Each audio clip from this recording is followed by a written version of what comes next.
J'ai ici un cours bidon pour vous démontrer comment ça marche, les devoirs à l'intérieur de Google Classroom. Pour la facilité d'organisation et puis pour assurer que vous avez un feedback direct si j'ai bien reçu votre devoir et ainsi de suite. Et ça va nous permettre aussi de vous donner un feedback au niveau de la notation plus rapide. Ce que j'ai ici, c'est un exemple, comme j'ai dit, bidon. J'ai un exemple ici, un petit devoir qui est en retard, ça va dire en retard. Celui-là, je l'ai déjà terminé, rendu. Et ici, j'ai un autre qui n'est pas terminé. Alors, ce qu'on va faire, c'est qu'on va passer à travers les étapes pour pouvoir faire ce devoir-là et le rendre directement à l'intérieur de Classroom. Ça me permet aussi de gérer les noms des documents puis les choses comme ça. C'est pour ça qu'on veut utiliser Google Classroom au lieu de Word et j'ai quelques petits points intéressants là-dessus qui pourraient aider dans notre travail. Alors, première chose ici, j'ai un devoir non terminé. Je le vois dans Classroom. J'ai déjà reçu l'avis à l'intérieur de mon courriel, mais ici, dans Classroom, classroom.google.com, je clique sur le cours et là, j'ai ma liste des choses. Je clique ici sur Ouvrir et là, j'ai tout de suite mon devoir avec un document modèle à partir duquel je peux faire mon travail. Alors, pour commencer, ce qu'on va faire, c'est je vais cliquer là-dessus et là, ça ouvre un document Google.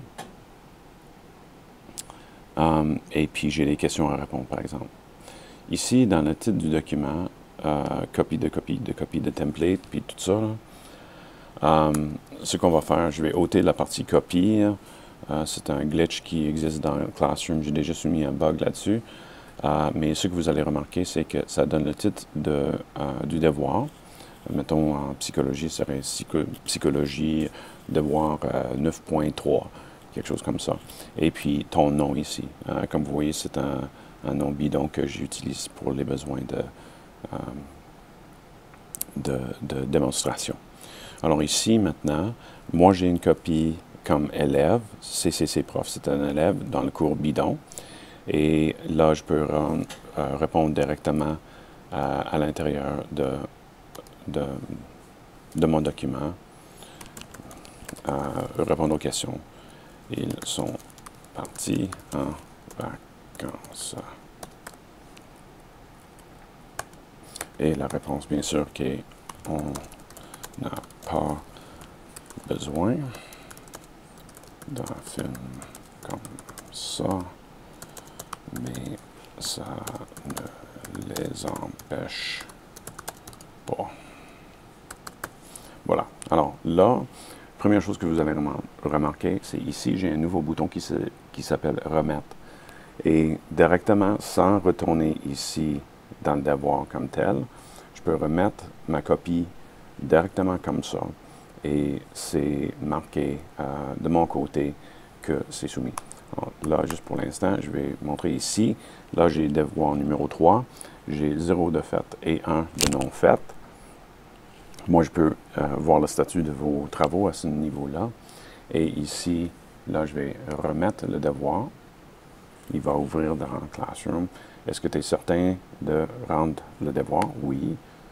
Remise, et voilà. Et maintenant, c'est marqué terminé. Je peux retourner dans le fil comme ça. Et ça marque ici maintenant terminé. Alors, c'est comme ça qu'on peut faire. Mais, tu dis, oups, j'ai oublié quelque chose. Je peux annuler la remise. Puis là, j'ai repris le devoir. Et je peux le retravailler. Maintenant, je clique là-dessus pour assurer que les permissions sont correctes. Et je vais ajouter le fait. Et puis, les manchots ne vivent pas dans l'hémisphère.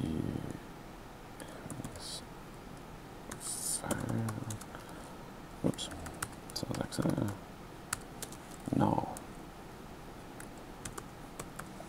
Voilà. Là, j'ai tout mon devoir de fait. Et là, encore une fois, je peux le remettre maintenant. Remarquez bien que j'ai un paquet de fenêtres qui sont de la même chose, mais pas grave, je vais continuer quand même, rendre le devoir. Et voilà, c'est fait. Ça travaille. Et voilà. Et maintenant, de mon côté, je vois tout de suite qu'il y a un devoir de fait. Et je peux aller le noter, puis mettre mes commentaires à l'intérieur du document. Ce qui est intéressant aussi, c'est qu'une fois que le devoir est remis, là, moi, j'ai l'accès pour faire des commentaires et tout ça, mais vous n'avez pas encore l'accès pour pouvoir le modifier entre-temps. Mais voilà. Là, on revient ici, devoir numéro 3. Dans un autre, mettons celui-là, je vais l'ouvrir juste pour démontrer une autre petite chose. Là. Ce qui est intéressant, c'est que vous pouvez, par exemple, ajouter un lien, un fichier, un document Google Drive que vous avez déjà fait, ou bien vous pouvez créer un document directement ici. Et puis, voilà. Et puis là, j'ai mon document créé, il est aligné avec le devoir et j'ai le bouton remettre ici. Je refuse de faire le sondage pour le bien-être de ma vie privée.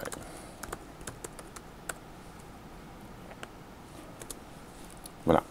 Alors là, je peux remettre mon devoir encore une fois. Vous voyez bien, ça va ouvrir, par exemple, un autre onglet, mais pas grave. OK, tout ça, par exemple, je vais fermer ces questions-là, là. Et on revient dans le fil, dans le flux du cours. J'ai terminé en retard, peu importe, là, pas grave. Mais chose à savoir, c'est que ces affaires-là vont se trouver dans mon Drive, c'est drive.google.com, mon Drive, Classroom et le nom du cours. Alors, manchot et sondage sont là et d'autres devoirs que j'aurai selon le besoin. Alors, vous pouvez ajouter un document. Ma préférence, c'est que ce soit un document Google Drive plutôt que Word. Si vous voulez ajouter un document Word, ça marche aussi. Mais ça simplifie les choses si c'est un document Google Drive. Et voilà, ça c'est Classroom et les devoirs. On va utiliser ça dès maintenant pour les prochains devoirs pour assurer que vous avez le feedback dont vous avez besoin. Et ça me permet aussi de bien voir le progrès que vous faites.